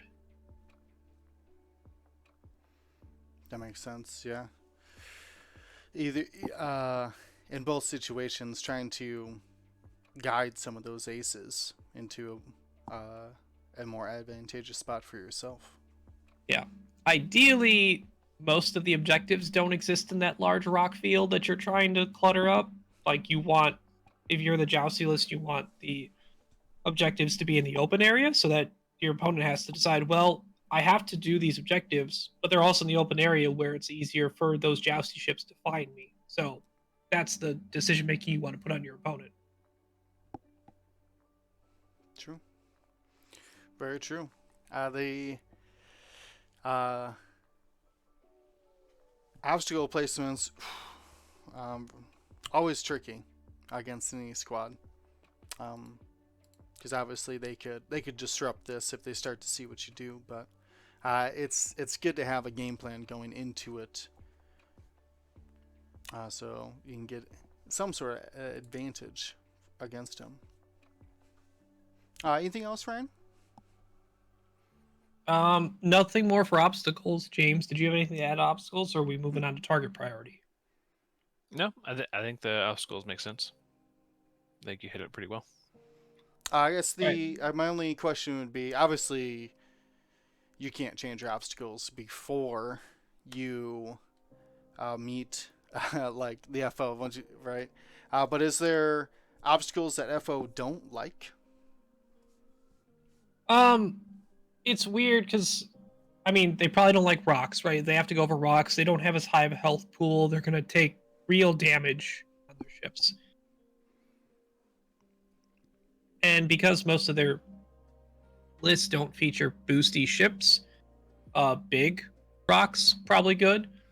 As long as you are not, say, a Republic player featuring 2 to 3 Arc 170s or a rack player in Empire that already doesn't want to bring rocks. I'm not bringing rocks just to fight FO. Well, more but so as an example, okay. if you are a rack player and you brought gas clouds, that could still be weaponized a bit, because if stuff starts locking your rack, you could actually just fly through a gas cloud, not care, but break True. all the locks on you. It's a pretty good trick. True. Debris is probably for some of them the least effective, because some of these ships have proud tradition and they don't care. They'll take a 50-50 on the one damage, fly through it, and still get their focus if they need to. There's a few less ships bringing proud tradition these days, but I think the most common is Hughes. If you take the non-barrage rocket version, you take the pattern analyzer proud tradition Hughes. That's very reasonable too. Interesting. Just trying to get in the thought process of like, where you should be putting your obstacles versus maybe stealing some of the FO's obstacles to be putting them in different places. So, I think, Will, you probably played more FO recently than I have. What if you were bringing FO? What rocks would you bring with your list? If you were taking, like, if you're talking about the side of like, oh, what do they have available that I could use against them? Which theoretically they shouldn't bring something that can be used against them, but it depends on what's playing on the other side of the board too. If I have proud tradition, debris. If I don't, like medium, small rocks. I try not to mess with gas clouds because they're so lock dependent, because they have better actions than just focus most of the time. They're linking them into things like that. So try to stay away from gas clouds as well when I fly first order. So I would assume a mix of like medium to small asteroids and debris. Unless they're bringing large rocks. I guess they could bring large rocks defensively, but it's not normally. Not what I would assume anyways.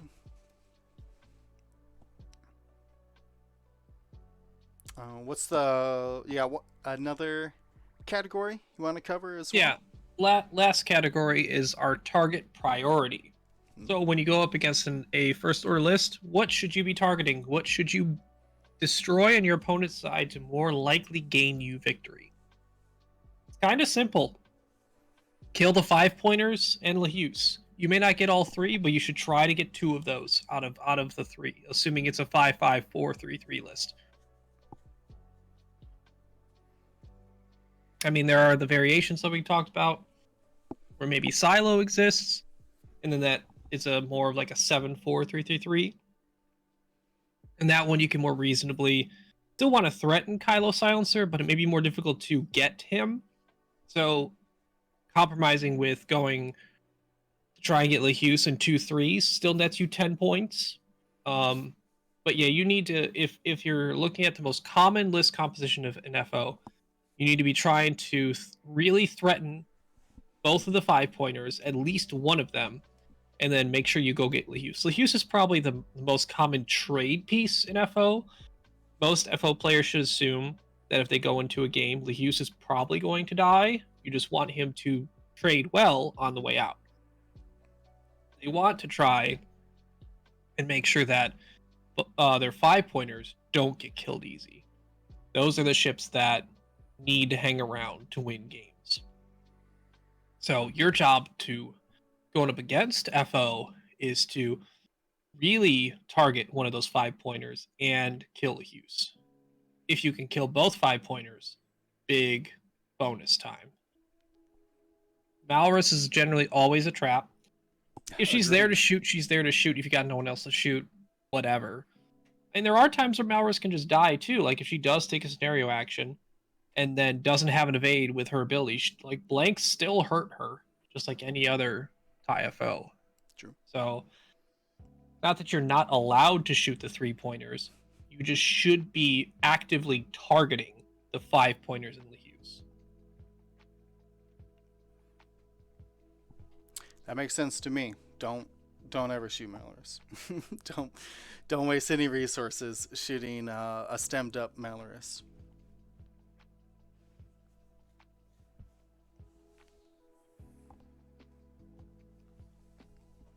James, any other opinions on target priority, or I just all kind of line up? I always get caught into the trap of shooting Malrus. It's just so juicy. Look like, at all it. right, It's just out there all by itself. that single FO coming at me range 2. Yeah, let's blast him. Yeah, let's get him. Let's get him. And then he comes out with shield down. It's like, it's not that you're not allowed to shoot Malrus, but if you have the option to shoot Malrus or LaHuse, you should be shooting LaHuse. Oh, for sure. Yeah, but I mean, I think a solid FO player is gonna feed you Malrus, and you're gonna like it, and he's gonna come from another angle with LaHuse. True. Yeah. But definitely don't fall for the trap. You will not destroy Malrus. You'll take 1 shield off after like 4 attacks, and you'll just be sad. So don't do anything else. I guess to maybe make it a little more specific, right? So let's each go through some of the factions we expect to see at Worlds. Like, simply, if you're flying Empire, you should probably make sure Kylo dies first, because that jam highly affects Vader. It highly affects Tomex. It highly affects a lot of Empire ships. Rack losing his. So if you're flying Empire, yeah, for sure, Rack would hate to see Wylo jam his reinforce. Like, not even Malrus needing to shoot the mag pulse at him to get it. So, Empire's #1 target priority when facing FO should probably be Wylo, unless a Von Reg just ends up showing up and just is in your arcs. But yeah, Wylo should be killed if you're in Empire. Empire's got good ways to do it. Starter Vader can get all his actions, and instead of spending his focus on his attack, he could spend his force. And then Wylo's sitting there with 2 agility, sometimes against an ion missile at range 3, and an ion Wylo is super sad. True. Yeah, definitely take your protection locks, if your insurance locks, whatever you want to call them, if you are flying high initiative, whatever. Yeah, safety locks. Safety locks, yeah. Will, if you were flying, pick a faction, what would be your target priority in FO when you're facing it? I'm gonna say Rebels, and I feel like anything that is moving slow.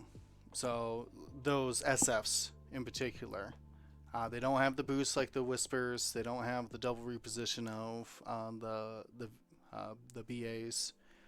So being able to just line up and joust them and take one out, I feel like is the play. If they don't have any SFs, if they have potentially a lot of FOs or maybe a low initiative silencer like Rush, you have to just be alpha striking something or initiative destroying something as soon as possible. Take something off the board. So if that's DT or Scorch, focus in on those. Even though you don't really want to be shooting the 3-pointers, but if you can take a shot off the board, normally that's going to be more beneficial for Rebels than it is for just to like trade with a different I5.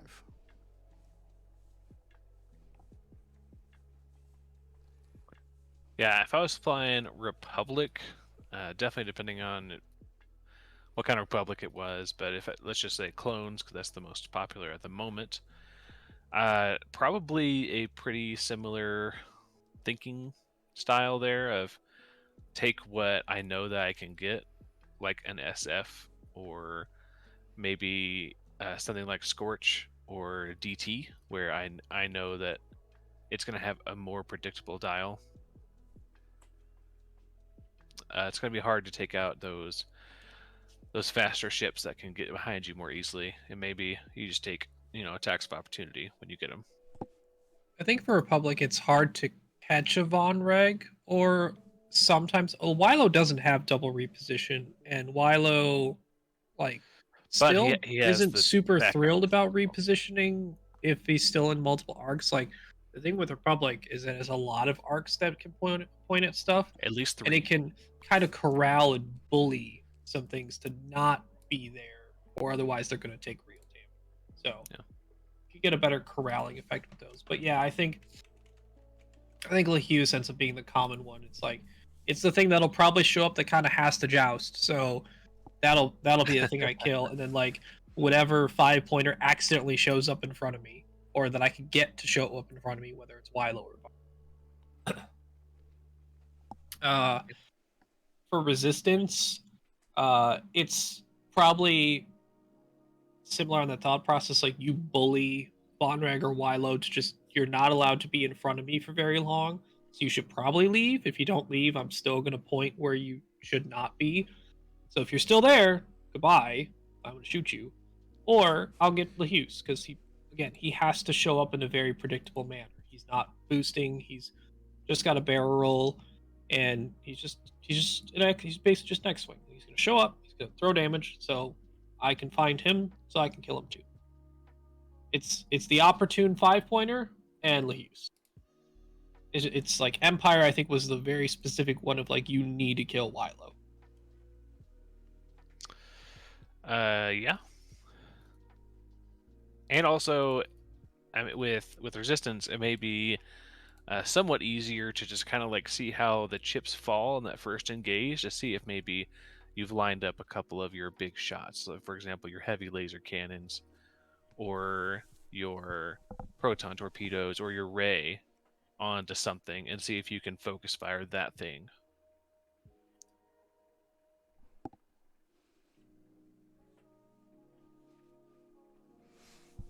Probably gonna be Malorus though.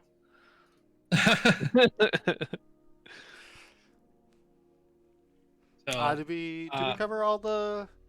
Well, I guess that's all the main points. We went through some of the numbers leading into Worlds. We went through basic expectations of the ships you're going to see within FO, some advantages and disadvantages in the scenarios, some obstacle placement guidelines, and target priority guidelines. Unless there's anything else you guys want to add to all that, most of my stuff. I liked your thought about like just the precautionary. If they can jam you, especially if they can jam action, Magpulse you really can't prevent them from doing it. But if they have jam actions, and this I guess counts for Reapers too, that you have to get those insurance locks. Like, do not forget to be able to save yourself. We're talking your I6s like Vader. Vader's a big one. Oh, Vader needs that protection lock. Yeah, You especially must if you do it. go boy Vader. Heaven forbid you lose your boy Vader lock, and you can't get it this round. You like round 2, like are the time that like you really need to make an impactful shot. yeah. So definitely find a way to either come in fast from out of nowhere with something like that, but definitely have your protection locked. And that may mean you may need to set up a little bit differently, or have an idea of how you want to set up with going against FO, because you won't have, if you need your protection locks, most ships don't have reposition lock actions. Right. So definitely think about that going into the game. Maybe don't go into automatic setup for my turn in. Maybe you set up straight to make sure that you go into a certain lane. Yeah, I'm trying to think of, Ryan, is there anything else that you could do, like to guard yourself? I mean, beyond the jam. Stay out of bullseye, because they get bullseye jam range 2 on the whispers. True. I think find ways to not make your it's tough per faction, because if you're flying arcs, it's probably very reasonable to find where that ship is going to go to plan out like a whispers bullseye for jamming purposes for Wilo. But do what you can, I think, to not be super predictable in what specific maneuver you're doing. In that, if you're approaching some obstacles in front of you, if there's one clear move that you're going to do, otherwise it's a mistake or very detrimental. Whether it's, I am now going to take much longer to get around this rock area because I did a different move, or I'm going to land on a rock, bad. If you're left with one move to do, that becomes extremely easy for Malrus to plan on what you're doing, to maybe even if Malrus has to move first, do a fast enough speed to move up and lock you, or for Wilo to just put his bullseye at you so he doesn't have to reposition for it. He could focus and then jam, right? Because that's what he would ideally want to do. Yeah, or yeah, like Ryan is saying, force the whispers to, or just really all the FO ships in general, force the ships to into reposition jams if they really want it, because at least that way they don't have a token either. True. Yeah, Kylo's got to rely on that force, and he has a limited resource for him. Doesn't have that juicy hate that like Vader does to get it back. I mean, he has malice, but it's much less You should reliable. be running concussion missile for malice. I'm going to say it right here. My official statement. Stop running malice. Get a rear arc concussion missile, please. I'd even settle for mag pulse on your Kylos. Something. You do need that rear missile, but 3-die missile, because there's nothing sadder than Kylo doing a big bullseye shot, turning away, and then being real sad for, like, because 2 he has rounds, a not 2-die. jamming, Yeah. not doing damage. Which could be an advantageous thing as well if you're facing off against FO. Blocking them so they can't be doing these linked actions is very important.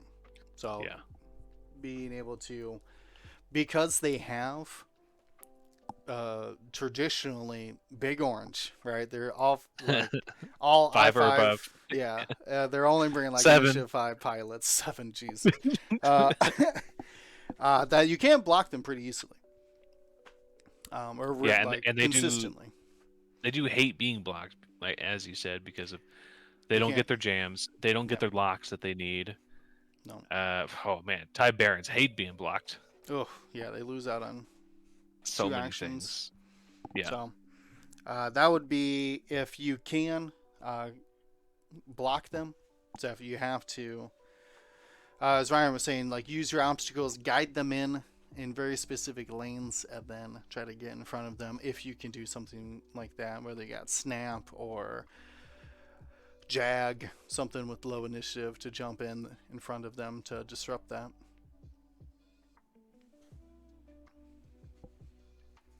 Otherwise, I mean, we do expect FO to be at Worlds. And honestly, in most tournaments. What'd you say, Ryan? You should see I mean, by the 12% numbers, of the meta. so overall, they're about 12% of the meta. So There you go. in terms of any FO list, you're probably likely to see one of them. In terms of the specific list composition still of the 5543, even though it's the most common, it still only makes up about 5% of the overall meta. So almost half of the FO lists are its most common composition. But you'll still likely only see one FO list the entire day of World Swiss, assuming you play 10 rounds. Okay. Yeah, That's and they do good have news. middling performance, so they will be in, cuts, What do you mean by middling? like as far as like cut rate goes, like them making cut. So making cut is probably not the metric I would go for this for prepping for Worlds, because it's top 16 out of like 200 to 300 people. It's more Yeah, so the but percent. really making cut to second day. I guess so. The percentiles, what you really want to look at, that's a number where it's like the common percentile in FO is somewhere around. At most average percentiles end up somewhere around 50% because it's a 0 to 100, and basically, if there was 100 people in Swiss, and your list had a 52 percentile, right? It would be ranked around 48th. It's kind of reverse. Like take your percentile, subtract it from 100. That's what your like average ranking of that list would be. So right now, FO is just kind of floating a little bit around 50, maybe a little bit above it. And there's not a lot of lists that are like massively like high percentiles. Otherwise, everyone would be playing it. And you got to watch out when you look at data that if you only look at percentile numbers, that you also look at the count and how often it's been played, because you could find something that's like got a 90 percentile but it's been played twice. Like that's Yeah. not a real data point. But there are Yeah, there so are for like example, more we lists mentioned, that go get closer to like 60% percentile, which are going to be some of your most popular. Now, obviously, we don't have a lot of concrete data because we just got new loadout update and new packs for Endor. So all we have to go off of is what we've had for the past year, and then some of our assumptions based upon what the loadout points have done and what Endor has done. yeah, for sure. I would also say that just looking at those numbers, with only 12% of the field, which is the third least, only Scum and CIS behind them. They do have a pretty they squeeze out ahead of Empire as far as performance goes. So that smaller field of lists do perform better on average than Empire does, and Empire is bringing the second most. Yeah, it Number was of funny lists. though at STO. The insights on that, kind of looping back to it. Empire was. Well, they must have updated it because. There are 15% of the list that are unknown, so Oh that wow, yeah, it couldn't parse. So yeah. people in The Europe just faction like the faction throwing stuff in distribution there. on the faction distribution on STO was a lot more like heavy weighted towards Rebel, Resistance, and FO and Republic were all highly ahead of Empire at Mhm. STO the last time I looked at these stats. So I don't know if they're just starting to fill in more of their lists because they were missing quite a bit. Yeah, I'm not 100% on that. That's a good question. Yeah. I just know that there were a ton of unparsable lists. So Use your Yasby links, everybody. Come on. yeah, Yasby links. Come on, not Launch Bay. Okay, Yasby. well, we like the launch phase, but we appreciate the Yasby. You know what I mean? Yeah, especially as a streaming team, Yasby just works so much better with the accepted streaming platform of Yaso. True. Launch Bay. Get us a streaming overlay, and we'll we'll put you at number 1 spot. But I think we're hitting our time for tonight. Very exciting to see the results of a major tournament, get us in that mindset of what we should be looking for in the coming competition. I think we're down to 22 days before Adepticon, is what the website told me. So, very exciting for that. Give me a lot of X-Wing to be played there. Of course, we'll be there Thursday for the LCQ. Or starting Thursday, and then we'll be there all weekend up until that top cut. So, very excited. Come, say hi, and if not, join us on Twitch. Say hi in there as well. Should be a great time. For now, though, we're getting out of here. Stay safe, stay smart. Gold Squadron out. Thank you to ISO, Danko, Baffle, Trojan, Prophet, Shadow, Tycho, Spice, Raider, Lancer, Fallen, Row 6, 626, Chief, and J List, our Grand Admiral patrons. And all of our Gold Squadron patrons and community members, thank you for your support. Gold Squadron out.